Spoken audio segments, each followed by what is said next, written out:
Those are just unnecessarily intense. How you doing, guys? Peter Birch here. This is Talking Health Tech. We're doing another live stream. So we're coming to you live from, LinkedIn, YouTube, Facebook.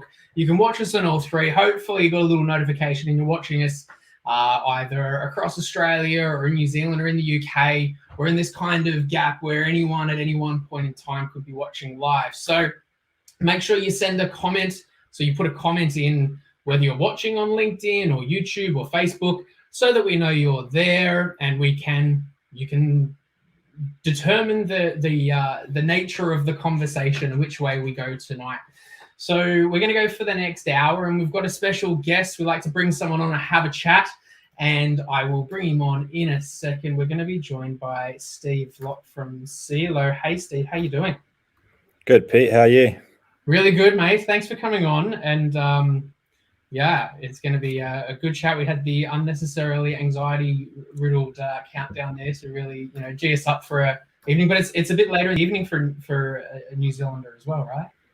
Yeah, I'm pretty happy. I've had my dinner, so I'm ready to roll. And thanks very much for having me on the show. Nice one. So look, we've got some people checking it out across all different platforms, and I'm not sure if you've seen on these lives before, Steve. We do some fun. We have a wheel that we spin and have different themes that we talk about, but it's going to be pretty easygoing conversation that can really be driven by whatever people want to talk about. But firstly, I thought maybe for those that don't know Celo, you could tell us a little bit more about yourself and also what you do. So maybe just start off with yourself a little bit more. Yeah, perfect. So, Celo is a secure messenger built for healthcare. We solve the main problem of tools like WhatsApp, SMS, unsecure consumer tools that have sort of crept their way into the healthcare setting. And we provide an easy to use, compliant and secure alternative. And we have either a free offering, so any healthcare team can just get started and switch to us instead of using tools like WhatsApp. And then we've got an enterprise offering that is a lot more integrated and plugs into the existing systems, for example, an EMR in a big hospital. So that's kind of Celo in a nutshell. And we've been around for 4 or 5 years now. And over the last year, we're sort of in New Zealand and Aussie up until start of this year, and we're now in 13 countries. We've 5 times our daily active users in the last 6 months, and we're just about to launch in the US. So it's really exciting to be on the show, and really keen to get into some nitty gritty and talk some health tech. Yeah, nice one, man. Well, it sounds like it's been a busy time. It'd be good to just get, because we've got the video going now. It's actually, when we chat on the podcast, we can't look at anything, but we can actually look at what's going on with Celo and actually get a bit more of a feel for what it is. So tell us a bit more about, for replacement for WhatsApp, is that what we're going for, as you said? Yeah, so what we found back when we started the business, my girlfriend at the time, Jess, was a plastics registrar, quite junior at the time, and what they found is often they would turn to tools like WhatsApp to chat about patients in their team, and it was really not for wanting to do the wrong thing, but really because there was a lack of better alternatives that suited their needs. And I guess naively at the time we thought, hey, how hard could it be to create a compliant and secure alternative? And here we are, sort of 5 years later, with a tool that is now accredited and compliant globally, fit for purpose for healthcare.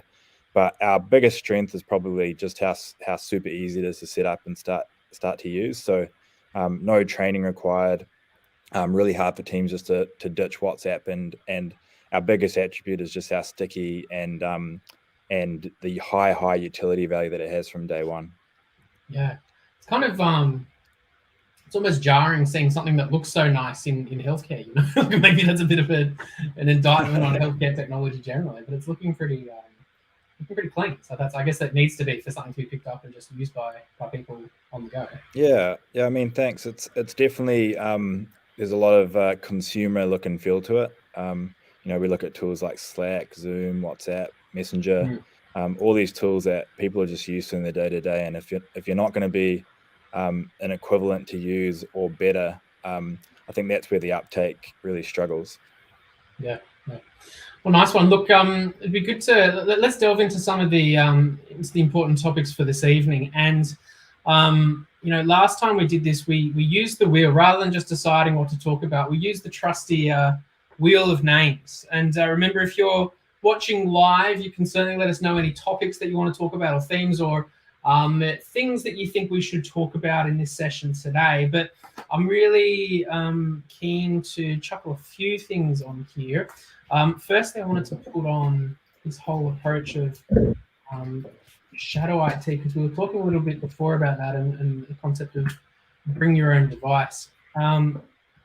And just thinking about what you said before about, you know, getting people to use a solution, I think a good topic to talk about generally is change management in healthcare, or like introducing innovation. Maybe we'll just leave it there.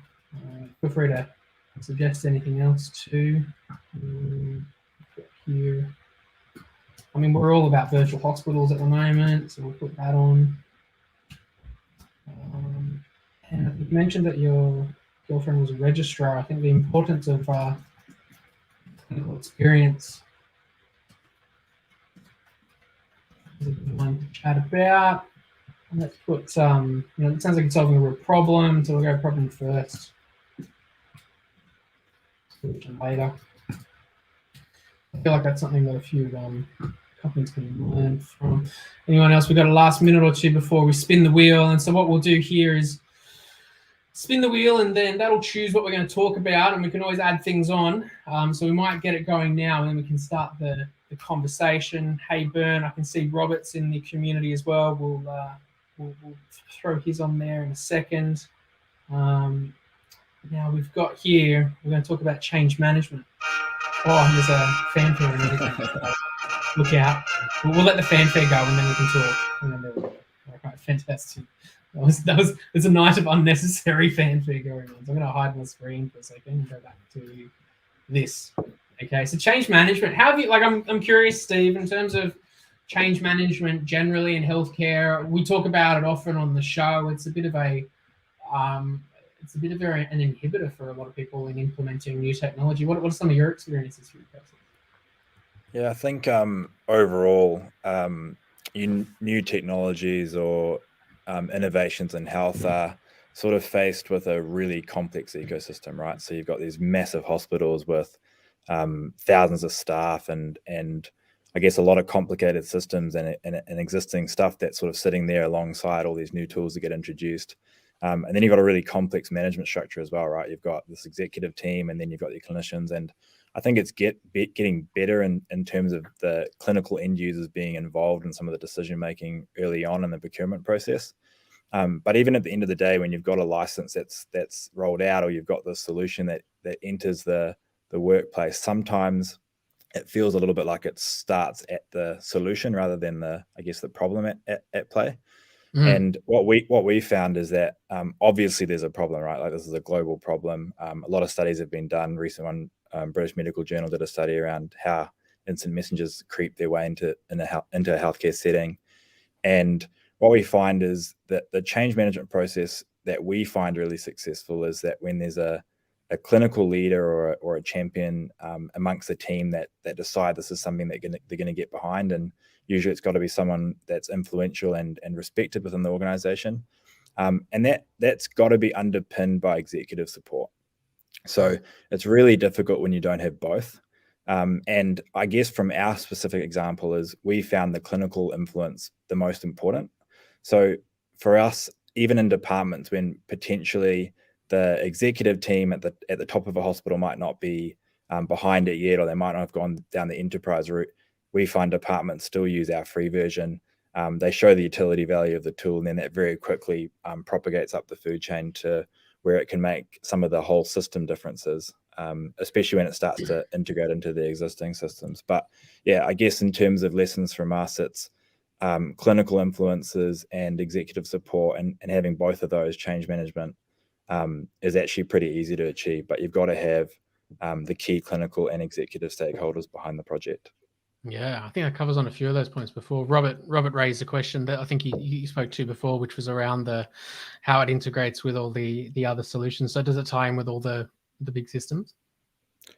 Yeah, so great question. So I'll talk about Celo Enterprise. So in this instance, we have we're really proud about our interoperability that we've achieved. So we've got HL7 integration, and we've got Fire integration. And for those that are sort of new to Fire, it's basically a RESTful API with some specific structure that's specific to healthcare around how data gets injected from different systems and how it's structured, so it could be interpreted and pushed and pulled between something like Celo and an electronic health record.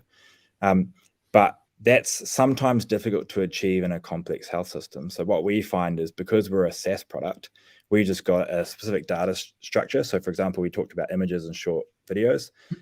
We can take an image within Celo, we look up the patient from another system somewhere else, and ideally it's through the Fire feed, and we can say, okay, this patient's Mickey Mouse, ABC 1, 2, 3, 4. We can assign and tag that against the photo, and then we can push that same photo to the clinical record, and then it can be stored there, which is the source of truth.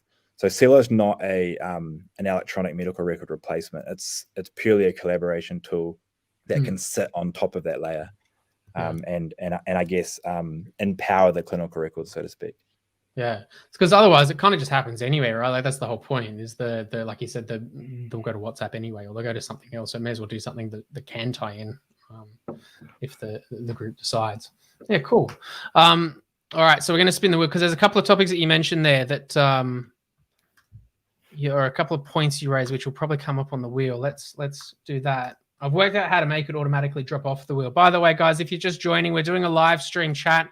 We like to be able to chat with somebody from within the Talking Health Tech community, explore their product a little bit, but also some of the key topics and themes that are pertinent given what they've talked about. We've got a few things on the wheel here. We've got shadow IT, virtual hospitals, clinical experience, and problem first and solutions later. Some of those things we kind of touched on before, but we'll spin the wheel. If there's anything else you want to talk about, please put it on, or just comment in whatever platform you're on, YouTube or Facebook or LinkedIn. We're straddling here. Shadow IT. So, goodness me, hang on. Shush, shush. So the the concept of shadow IT, Steve, some people might not be totally familiar with shadow IT. Tell us a little bit more about what that is exactly. Yeah, so my understanding of it anyway is when people within an organization or a team have a problem that they're faced with, and they may not have the tools within the organization that directly solves their problem, and they go out and they start to look for solutions themselves. And WhatsApp's a great example of that. Comms in a hospital is sometimes really tricky to achieve. There's sort of a combination of paging, faxing, email, an on-call phone that's probably 5 years old and is passed around like a baton. And sometimes all you want to do is communicate with people like you do in your normal lives, right? Like you're used to using Messenger, you're used to using Facebook, you're used to using WhatsApp to chat with your friends and family. So when it comes to your healthcare team, it's bang on. Like you're going to go to the tools that work for you. But obviously shadow IT can present a whole lot of issues or challenges to the organization, right? Like you've got all these tools that can be deemed as unsolicited floating around the organization, and you have almost no idea or sometimes no idea what's happening out there on the coal face. And that gets extremely complicated. Like I think I was overhearing an audit recently in one of the health systems here in New Zealand, and they have thousands of software solutions throughout the hospital, some sanctioned, some unsanctioned. And yeah, I mean, I'm glad that's not my job to tidy all that up, but it's I guess it happens because it's sort of these gaps that people start to fill themselves. As long as it makes their lives easier or their day-to-day easier, then they're going to go out and find the solutions that work for them. Yeah. Like I remember in the earlier days of working in larger enterprises where it felt like it was at a point where, IT departments were almost, it was okay enough to kind of just assume that they won't penetrate into, everyday corporate life. This is outside of healthcare too, just generally. Like that was when Blackberries are being used, and I was so quick at typing on a Blackberry, like the tiny keyboard too. And the concept of using an iPhone in like a business sense was just like, it just seemed weird to do. And then as they came in, I think that's when IT departments and CTOs, not even in healthcare, just everywhere, was kind of like, well, there's no point pushing this anymore, like trying to defend this anymore. How do we then incorporate those in? And I think when Apple became more kind of secure and everything as well, it was kind of appropriate. So, I mean, healthcare generally follows everything else sometimes. So maybe it's, that's the way that healthcare is going over time. Have you seen any experiences in, like, is it different across Australia and New Zealand or other parts of the world? Or is it pretty consistent everywhere, have you found?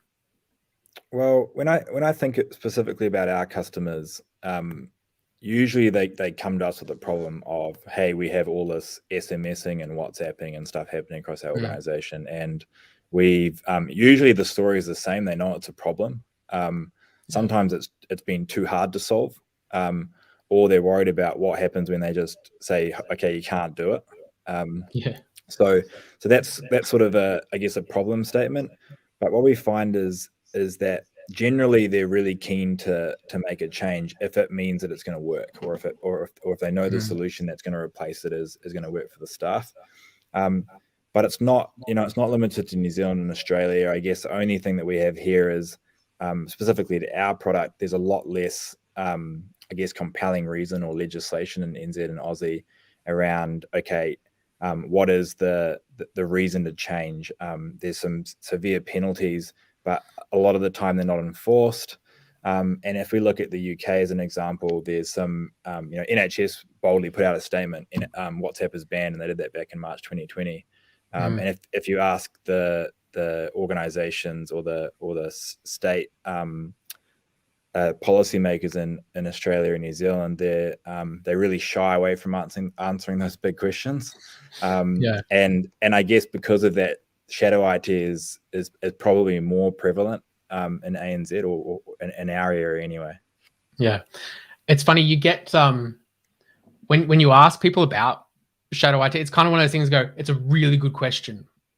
And so a lot of people are aware that it's a really good question. So like, I think that's where we're at right now, and we've identified it. And then it's the how to solve it. I think that's going to be the next thing. So I think there's definitely more we can do as an industry in terms of looking at it, because, from it impacts everyone from vendors to providers. And it's something too that making sure that, it's all in our best interest that systems are secure and that everything's controllable too. So there's a good way forward. So it's an interesting one a compelling one to think about too. I'm going to share my screen, and we're going to spin the wheel again and then see what topics are there to discuss. Thanks, John, for chipping in before. Hey, Athene, who's watching. Robert, thanks for staying on, and Bernie as well. If there's anyone else that's joined us live, make sure you say hi. We're talking about anything really that's relating to health tech and technology. It's Steve Vlok from Celo has joined us on Talking Health Tech, doing a live stream across YouTube and Facebook and LinkedIn. And now we're going to talk about solutions that put the problem first and then the solution later. So I put this on because we talked about this before, Steve, and it's and you touched on it, in something, that you said earlier. There's kind of like a lot of solutions within healthcare generally, and I guess any industry too, that kind of go the other way around. So what's your experiences? I guess it's easy, like as a development team or a tech company. I've got a great engineering team, and it's easy for us to get really excited about new tech or things that are exciting. And we sometimes see in a hospital setting even that people get really excited by new digital innovation, and they say, oh, look at this cool solution. And they think, okay, like, where are all the places we can apply this solution? Let's think of some use cases.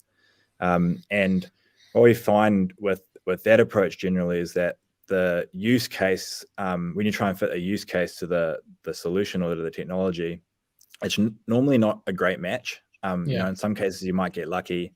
But if you turn that question around and you start to look at the problem, you define the problem really, really well, and you talk to the people that are actually facing the problem. So for example, in our vertical, it's the clinicians that are talking to each other day in, day out about their patients, with either within the four walls of a hospital or across organizational boundaries, that find that really hard to do sometimes. How do I get in touch with the right person at the right time?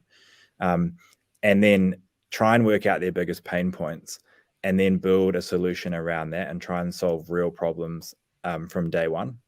And that's definitely where we found, I guess, most of our success is from solving real pain points, and sometimes they're really simple pain points, right? Like taking a photograph of a patient using your own smartphone, getting consent by signing on the glass to get consent around how that image is shared and used.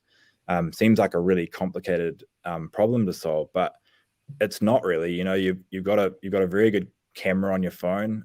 Most doctors like to have the latest and greatest phone, of course, and so they can take a high quality image, and then we do the hard work behind the scenes to say, okay, let's keep that photo safe, and keep it separate from all our holiday photos and all the other things that are happening on our phones, and then make it easy to just press a button and push it into the clinical record so that another clinician, 6 months later, can see that episode of care. So I guess for us, it's always been about identifying problem first and figuring out a solution around it.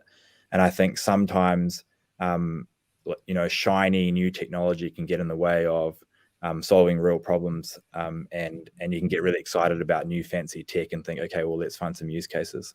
So that's my experience on it anyway. I've seen as well, sometimes when, particularly in early stage, there's innovative or emerging technology, and it's like, hey, this can be applied to healthcare. I don't know the exact use case, but there's something there. And so, it takes time to build things, and the time, happens, but that requires investment too, and people, and then over time you've created something, and you've had your head down for 12 months developing and utilizing this tool, and then you get your head up and go, hey, like, what did we end up with, as opposed to kind of going the other way around, which is, working with a clinician. And even like I've seen examples where a non-clinical team has kind of built something where they've received a kind of problem from, in a GP setting where it's like, hey, it would be great if we could do online appointments. And then, they would go and build a bespoke kind of online appointment capability within their particular product. And during that time, a lot happens in the market, that was like, there's other people come in and they do it. And so by the time they've finished building something, it's like, it's already changed. So I think the important kind of lesson out of that process is working with clinicians along the way, not just like finding out the problem and then build the crap out of it and then come up and surface for air. It's that continuous improvement throughout the process. Yeah, I think Pete, that's bang on. Like you touch on clinicians being involved in the process throughout that life cycle. And I think sometimes the meaning of that clinician is important too. It's someone that actually is actively involved in looking after patients, or is involved in that particular care circle, as an example. It's sometimes I think there can be a clinical stakeholder that may be a little bit out of touch, I guess. Yeah. I saw here it's someone's put here, sometimes LinkedIn hides who the person is, but it's they've certainly raised that same point of like the family photos with the clinical photos, and the skin lesions with the pictures of Santa. That's a pretty regular thing in healthcare, that's for sure. That's an interesting question from Bern. I'm not sure if there's Bernie, if there's been any examples of fines or misuse of clinical photography. I'm not aware of anything off the top of my head, Steve. Yeah, so in Australia and New Zealand, they do a really good job of bearing that stuff, and hats off to the PR teams within the hospitals. But that doesn't really fly in some of our more regulated markets like UK and EU with GDPR, and for example US with HIPAA.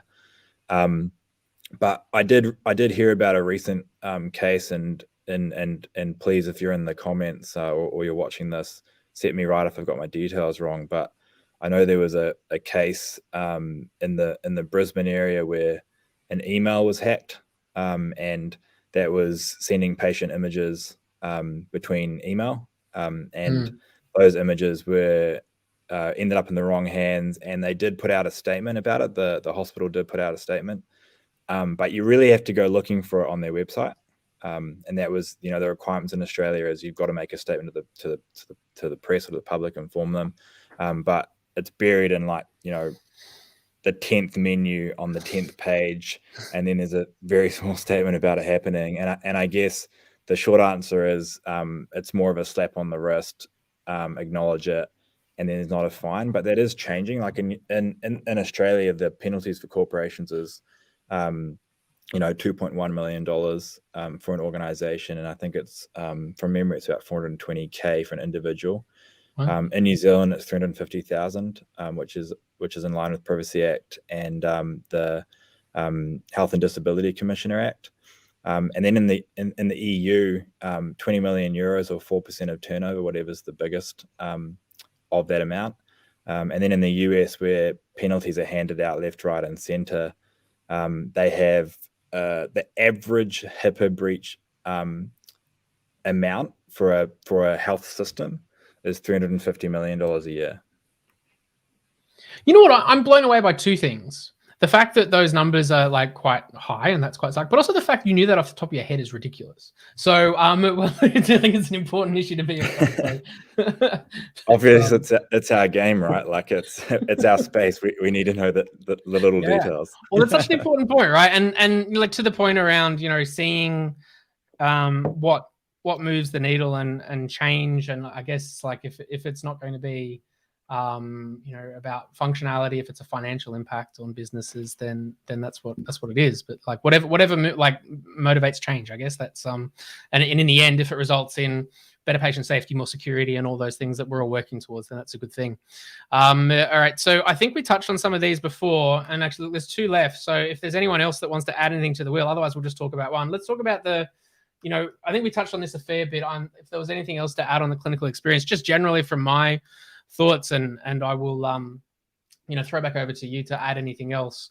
But that's always been my kind of take on things. I'm not clinical by background, but that's what I've enjoyed and am passionate about in terms of working in healthcare is solving problems with clinicians where they know it hands on. Some very intelligent clinicians who can who are like the triple threat, who can do business and clinical and code as well. But I think being able to partner and have different perspectives and work alongside clinical people, whether that is doctors who are GP or specialist or in the allied space and dental, whatever their area of care is, it's critical because they're the end users of solutions. But like sometimes I feel like that's a no-brainer, but I see so many solutions that are built and then presented to clinicians, it just blows my mind a little. Yeah, I think you're bang on that one, Pete. Like I guess if I talk about our experience with involving clinical users from the beginning and throughout the life cycle, for a bit of background, I grew up in a healthcare family. So got a dad as a GP, my sister's a doctor. I talked about my girlfriend who's now my wife, who's a doctor. And they're the first to tell me when Celo isn't working for them, or in the early days when it maybe didn't suit all their needs. And so listening to that feedback, even from family, is a really good place to start, because they're working in a healthcare setting every single day. And I think for us, if we're not meeting the needs early on, then we've got something, we've got it wrong.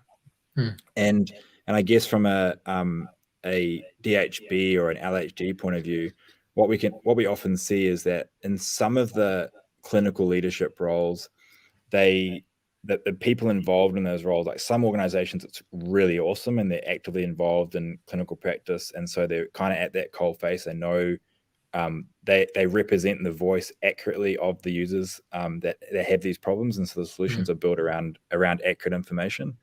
But sometimes, you might end up with a clinical leader that is maybe not actively practicing anymore, and they're a little bit out of touch. They might not know when the registrar is starting their ward round, what time are they starting. They're so busy that they're not doing the 8-hour days, which are in the contract. They're doing more like 12-hour days, and they're expected to be in 4 places at the same time. So it's always sort of a surprise to me when some of these leaders don't know what's happening amongst the junior ranks. And I don't think it's because they're ignorant to it. I think they just don't spend enough time actually on the ward or with the patients or in the clinic or in the theater, listening to the real problems. And I think that's probably the part where, I would jump at the chance to be in a surgical theater and listen to the problems. Obviously, that's a bit harder, but talking to the people that are there is obviously second best. And so we try and do that as much as we can. Yeah, and these things move, don't they? Like it's one thing to have experienced it and then move into say like be in a clinical role for a while and then move into an executive role and work in there for a long time, and you're still drawing on experiences from 5 years ago, which is kind of what you're saying there. Like I know like more clinicians than not that I know, like they, not just because it's nice to do, but because they want to, they always do like 1 day a week clinical, or they try and remain with their finger on the pulse. And that's a consistent theme I've always heard from clinicians across any kind of discipline, is that that's really important to them. And I think that makes so much sense as to why. So yeah. Athene's put in the chat a question: does Celo need to go through clinical safety accreditation in the UK? Yeah, great question. So short answer is yes. Longer answer is there's quite a few accreditations in each region. So if I talk about UK specifically, they've got a few different requirements. So there's the main sort of framework for them is the DSP toolkit, it's called, which is a data security protection toolkit, which every software vendor that handles patient health information has to go through that process annually and talk about how they keep that data safe. So it's privacy policies. It sort of looks at the three main types of how do you keep data safe. So administrative, physical, technical. The next part is there's also what they call the G Cloud framework, which is a government framework which helps government businesses buy cloud or software as a service products. So we went through accreditation process to be on that panel, and we've been on that for 2 years now, which is I guess another box that we have to tick to present ourselves as a trusted and accredited government product. And then the UK has been really good as well. They've also got the NHS apps library, which had a little bit of a hiatus during COVID. They didn't have enough resource to keep that running. But there's also another firm called Orca, which is like a medical specific or healthcare specific app reviewer. And so we went through the process there too, where they look at the security and privacy controls around how we keep data safe as well. And I think I mentioned before, we're just about to launch in the US. And the US regulation, which is HIPAA and HITECH Act, is even more stringent. So they actually have an assessor that comes in and assesses the tool around those three things: technical, administrative, and physical safeguards, as opposed to it just being a framework or a self-assessment or a declaration.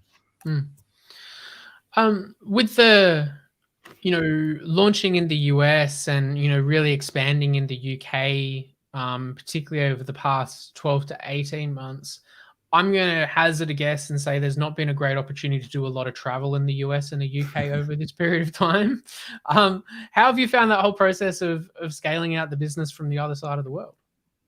Yeah, so it's been a bit strange for me, to be honest, Pete. Like before, I mean, it's probably for a lot of people on this stream, but at the time I was on a plane every second week, did a lot of travel, and that's how I actually sold. And to be honest, a lot of the relationship selling that we used to do pre-COVID was pretty time consuming, really expensive, especially for a early stage business.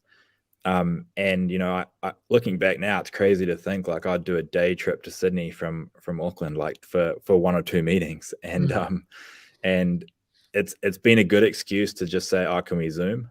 It's a lot easier just to Zoom quickly. Obviously doesn't replace that face-to-face and learning a little bit more about what's happening on the ground. And yeah, seeing Bernie's comment in the chat, NZ is free to roam. That's definitely true. Maybe we're not utilizing as much as we should. You've sort of called us out on that one. But yeah, I guess it's been weirdly a good time to try and launch. And we're up to 13 countries now within 6 months. And wow. I would have definitely racked up a lot of air miles. It would have been pretty cool to go visit them all, but I don't know how efficient that would have been. And I think because it's a highly scalable cloud-based solution, it's been quite easy to do it from here. Obviously, there's some time zone issues and support we have to think about. And in some of those key markets, we are starting to build teams on the ground in those key markets. But our engineering team is all run out of New Zealand still. Love it. We'll come to like Tom. We might close on Tom's question, which was what's going to excite you about the future of Celo. But we'll come back to the last question we had, last discussion point that we had on the wheel was about virtual hospitals. And I wanted to talk about this one because, with, I guess, touching on the whole, trend of COVID transforming how healthcare is delivered or impacting how healthcare is delivered. It's impacted the hospital setting where the bricks and mortar isn't necessarily where all of the healthcare is delivered. So, when I would think of a solution like Celo, I would, a couple of years ago, would have pictured it as being the comms tool that's used within the hospital. But obviously now I would picture it as something that's kind of used anywhere relating to healthcare, which is delivered, responsible by a hospital, but could be delivered anyway. Yeah. So what we're seeing a lot more of, and no doubt a lot of the viewers on the stream would be across a lot of this activity, is that moving forward, most of the healthcare is starting to happen or needs to happen outside of a hospital setting, right? So preventative medicine, precision medicine, advancing the way we look after people before they even make it to the hospital. And thinking about how do we get them out of hospital sooner? How do we get them back into their homes or back into the community and looked after? Making sure during that journey they're still connected to that care team. So, for example, let's think about a surgical journey for a patient.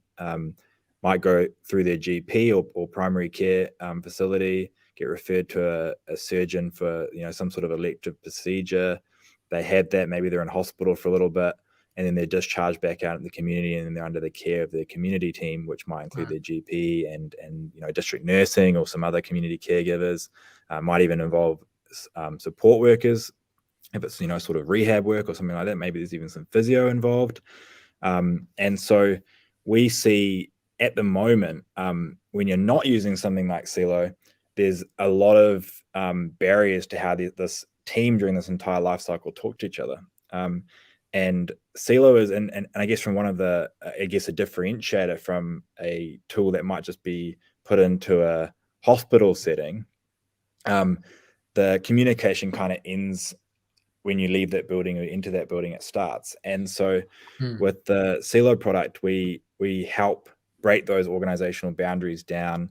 No matter where you go as a clinician, you always have your Celo profile and you can have multiple roles in multiple workplaces. So then for that patient that's going through the surgical journey from GP to hospital back out into community, that entire care team can stay up to date all the time. So the community nurse can say, hey, Mrs. Surgeon, we're looking at this wound of Mr. Jones and it's not looking like it's getting better. Can you take a photo and send it to me? How's it looking? Oh, okay, maybe they need a course of antibiotics, or we need to change the antibiotics they're on. And we're doing that really quickly, as opposed to in the past where maybe the wound's getting bad and it's not picked up until maybe 3 days later when they're due to go to the clinic. And then by that point, it's really infected, and then it might involve a readmission to the hospital. And then you go back to this old setting, which is the care is taking place in the hospital again. So that's kind of our long-term vision, is how do we make this journey throughout the cycle better? And that's kind of coming into to more of the virtual, virtual healthcare space. Yeah, and that goes well beyond the concept of just doing virtual hospital because of reducing potential COVID interactions and everything. This is the whole kind of life cycle of a patient, and like you say, the preventative healthcare right through to treatment and post-op and everything. So like that healthcare journey requires comms across so many different stakeholders, right? So it'll be good to see how you guys can play into that whole process over a longer period of time. Kind of comes in nicely to what might close us out the conversation, but always open to other questions that people might want to write live. Let's chat for a little bit about what you're focusing on for the future. Steve, what's exciting you about the future of Celo?